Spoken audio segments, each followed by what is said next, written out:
What will make us truly happy? Hi, I'm Mike Mason. This is the Immortal Combat Podcast. The Immortal Combat Podcast is the podcast arm of Viri Christi. Viri Christi is a Catholic lay apostolate devoted to help young men attain the full stature of Christ by growing strong in mind, body, and spirit. If you'd like to learn more about our work, you can check us out online at verichristi.com. This is the Intro to Moral Theology, episode 10. All right, fellas, last week, I argued that the subjective goal of a man's life is to be perfectly happy. Okay. So what I argued is that God made us with the intention of making us perfectly happy. Okay. The goal of our life is to become happy. Now, when I say it's subjective, what I don't mean by subjective is it's different for everyone. Okay. Like subjectively speaking, some people like chocolate ice cream and some people like vanilla. I don't mean that. What I mean is for all human beings, the point of life is to be happy. And I'm calling it subjective because if I ask you the question, where does happiness reside? You'd say, well, it's in me. It's in the subject. Okay, so that's what I mean by that. Over the next 3 weeks, we have to figure out what is the object that will make us happy.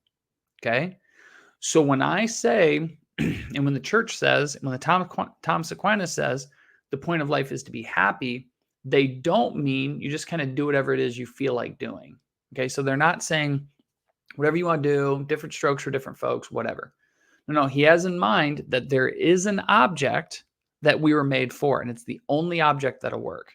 Okay, so what we're going to talk about the next 3 weeks is what is that object? Okay, and let's just launch into it. All right, what we're going to look at today. First, when we're thinking about what can make us happy, we could think about something below us that could make us happy.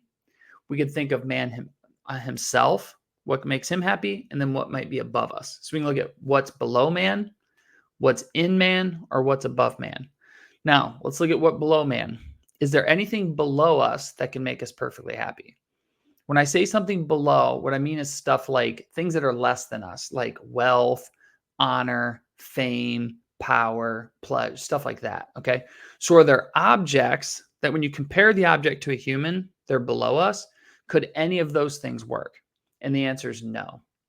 Okay. And the reason for this, okay, is man is created for perfect happiness. Okay. We want to be perfectly, totally satisfied and fulfilled. Every object, all the money in the world, all the pleasure in the world, all the fame, all the power, all that stuff is always finite. So it can never make you perfectly happy. And this is completely evident when you study, really rich, successful people. They'll be super rich. They, have all power and money and sex and pleasure and all that stuff they want. And they still ask, is there more? Okay. What that shows us is that things of this world don't actually make us happy. Okay. So the stuff below us, if you're going to try to become happy through getting money, power, influence, that ain't gonna work. Okay. So throw that out. What you could argue for next, you say, well, what about goods, plural, of the soul and the body? What if I could build a life that, would be good for it?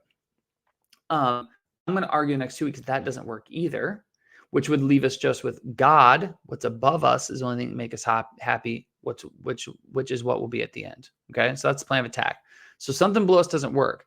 Let's turn our attention to whether or not there is a way of living your life right now that could make you perfectly happy.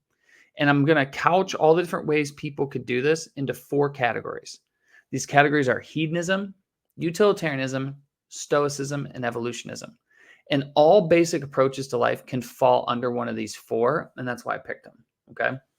So of course, there's going to be variation in how people try to live their lives, but most variations can fit under one of these 4. So let's launch in. All right, let's start with hedonism. A person who's a hedonist is a person that believes that pleasure is the highest good of life. Now, as you guys know, there's no trouble finding people in our culture that think this way. Okay. A hedonist believes pleasure is the point and the highest good in life. Now, when a hedonist says, at least a hedonist philosopher, says that pleasure is the highest good, he doesn't mean go out and do the most pleasurable thing possible. So he wouldn't say, well, I heard smoking, shooting up on heroin is really pleasurable, so go do that. Okay, he wouldn't say that. Why? Because when you use drugs and you abuse drugs and you abuse alcohol, or people who have lots of sex and sleep around, those things come with painful consequences, okay, as we all know. And so hedonist philosopher would actually say, going over the top, okay, using drugs and getting drunk and doing those sort of things, that's actually not a good way to live, because you're actually, for the 3-hour high you get on Saturday night, you get 12 hours of hangover on Sunday. Okay. So they'd say that's not actually wise. So hedonist does believe virtue, like being what we would call morally good person, is important, but virtue serves pleasure. And that's the key to their position. Okay. Virtue serves pleasure. Now, why is this wrong? Okay. Pleasure cannot be the goal of our lives. Okay. Why? Because things that bring us pleasure actually serves other purposes. So it's not the goal, it actually serves other ones. For example, the pleasure we get out of eating food, is food for the sake of pleasure? No, food is for nourishment. Okay. Nourishment is the point of eating food, not pleasure. Pleasure accompanies it, pleasure motivates it, but it's not the goal. Think about sex. The pleasure of sex is not the point. The point of sex is procreation, making babies. Pleasure encourages us to do it, but it's not the point. So what this shows us is that though pleasure is good, and there's nothing wrong with it, it's not the point of the activities we do. It's more of like reinforcement to do things that are good for us. Okay. So it's not the point. Well, guys, what we're talking about here is, what is the point of life? Well, pleasure ain't it. Okay. Second, if you believe pleasure is what makes life meaningful, then anyone who lives an unpleasurable life is living a meaningless life. That's obviously not true. So someone racked in pain and going through cancer treatment, stuff like that, none of us are going to look at them and say, well, they have a meaningless life because there's no pleasure. Well, that's just ridiculous. Okay. So pleasure's out. Okay. So building your life around pleasure, bad idea, fellas. Don't do that.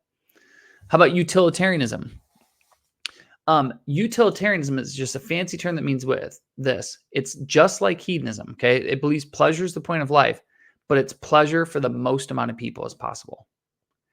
A utilitarian is the kind of person that wants their life to be pleasurable, but they're altruistic. What that means is they want to help other people have good lives too.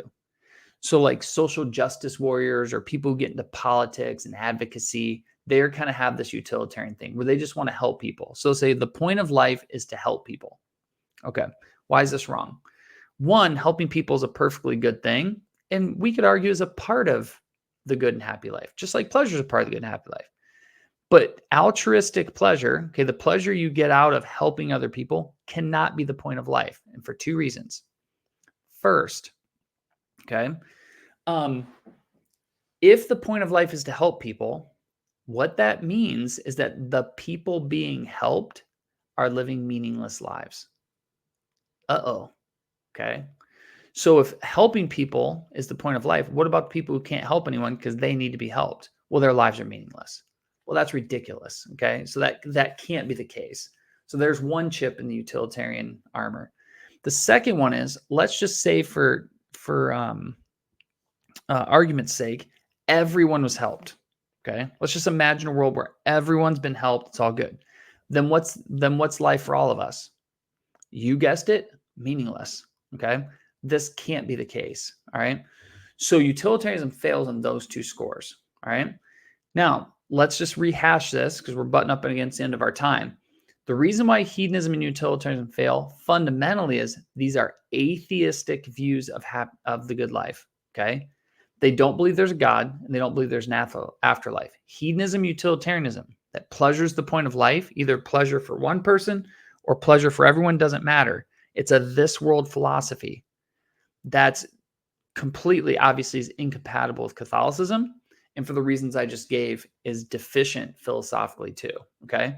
So to wrap up, is pleasure important to live in a good, happy life? Yes, it is. It's just not the point. So don't waste your life chasing pleasures all the time. Second, is helping people, making their lives better, contribute to a good and happy life? Of course it does. It just can't be equated with the point. Okay. But we'll stop there. Next week, we're going to talk about what Stoicism and evolutionism is. So hope you guys have a blessed week. I'll see you next time.